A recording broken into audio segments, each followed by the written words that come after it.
So let's talk about exit tickets. Exit tickets are quick formative assessments that you use at the end of class to just make sure your students understood exactly what you were talking about for the entire class.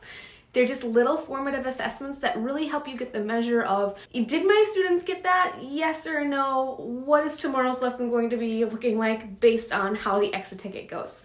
So I use an exit ticket to tell me, okay, how did that lesson go? Do my students need more practice with this, or are they ready to move on?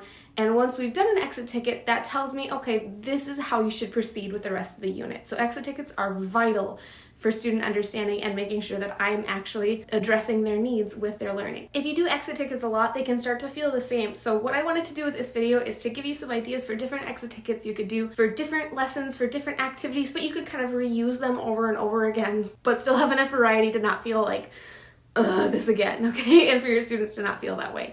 So we're going to talk about different options you could do for exit tickets to reuse and repurpose over and over again throughout the school year.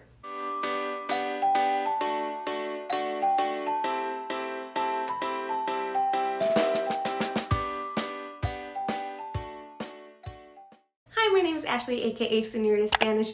If you're new here, please remember to like this video, click subscribe, and ring that bell to make sure you get notified of all new content I create for you in the future. And if you've already done that, thanks so much. I appreciate your support. Okay, let's talk about exit tickets. So what I wanted to do with this video is to give you a bunch of different ideas for exit tickets you could do for pretty much any lesson, or at least ones that you could reuse over and over again. As always, if you have any questions while you're watching this, just drop them in a comment below so I can help you out. If you have anything that you want to share about what you do with exit tickets, or like, hey, I always do this and it works really well for me, comment below and let me know so we can all learn from each other. So all of my exit tickets are set up the same way. They are basically just places for students to record their responses, and I will either project the questions on the screen for the students or read them out loud. And it depends on the students I have in my class, right? Sometimes they need to have them written in front of them, but for the most part, I either say the questions out loud or I just have them projected, or I do both, right? I project them and I read them out loud to the students. But this way, the exit tickets are something that I just like make a ton of copies of. Like I just keep a big stack of them and I pass them out whenever I need to use them. Now that you get kind of the format for how I set up exit tickets, let's talk about different styles of exit tickets you could do. First one is just true and false questions. Super simple, right? You say a statement, they circle true or false. That's really easy for after a story day. Another option is to create a quiz question and they answer it. This is great because it helps them kind of self-assess, right? What do I think is going to be on the assessment and can I answer that? Exit ticket idea number 3 are emojis. So they circle an emoji or they draw one to show how they felt about how the lesson went, and then they explain it. So how are you feeling after that lesson and why? Next exit slip idea is for them to write down 2 questions they have after the lesson. This is really good for you to flip through so that way you get a feel for, okay, what do they think they need more practice with? Another option that's kind of similar is to write down 1 thing they learned and 1 question they still have. This kind of gives you the best of both worlds. What do they think that they figured out? And what are they still wondering about? Another one that's really good for after a story day is to just draw 1 thing from the lesson. So they could draw 1 thing that happened in the story or 1 thing that happened in the book that you're reading. Summarize what happened. So similar to the drawing, but instead they're writing a very short, I give them like a slip of paper, so a short summary of what happened. Sometimes I'll just have them tell me 2 new vocabulary words that they learned and what they mean. Another option would be to have them write a cause and an effect. So if you were reading a story, they could say, okay, what happened in the story and what was the effect of that thing that happened in the story? Again, showing comprehension of the reading activities that were being done. A good one for reading if you're in the middle of reading a story or if you're in the middle of reading a novel is to do a prediction activity. So you pass all your exit tickets and you say, okay, what's going to happen next? And why? So they have to tell you, what happened in the story that makes them think that this is going to happen next. So you're checking comprehension, but you're also increasing buy-in because they're saying, ooh, what's going to happen? I don't know. And the last one I think that is kind of fun to do is to do 2 facts and a fib or 2 truths and a lie, depending on how you phrase it, about the information they learned in the lesson. So those 2 truths and a lie are something that happened either during the story or if you were reading about an event or something in history, right? 2 things that did happen, 1 thing that did not happen.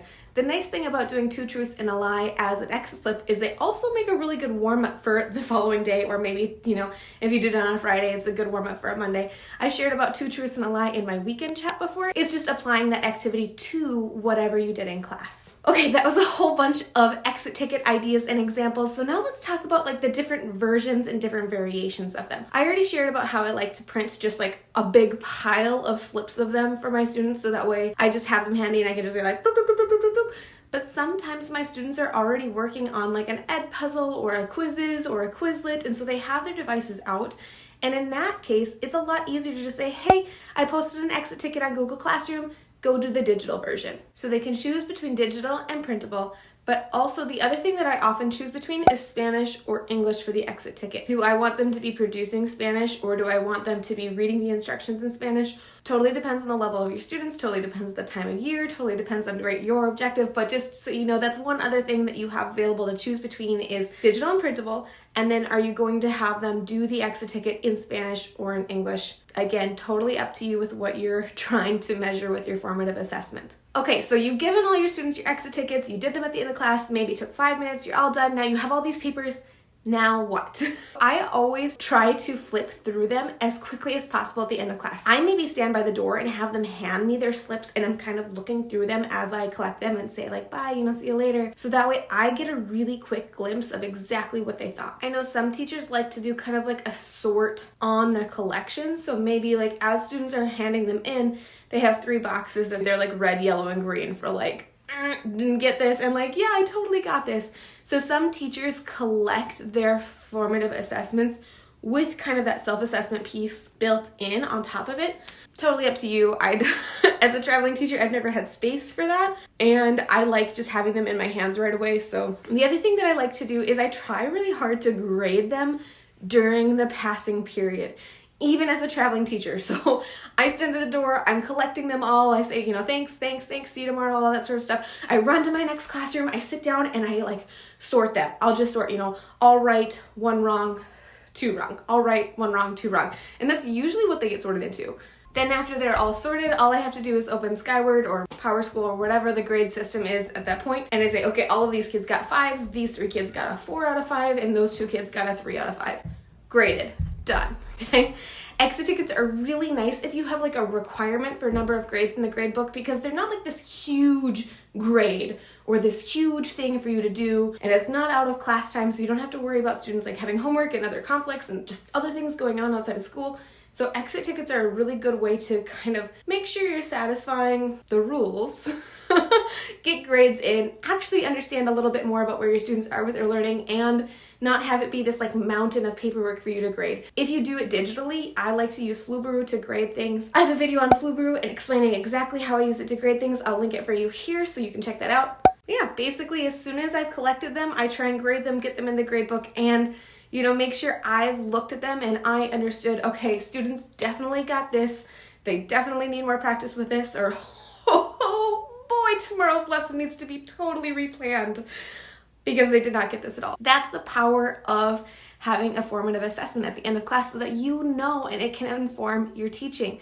You already know this. I'm just standing on a soapbox. It's fine. All right, so those are all the ideas that I have for you on exit tickets. I do have a blog post detailing them with more examples. I will link it for you in the description below.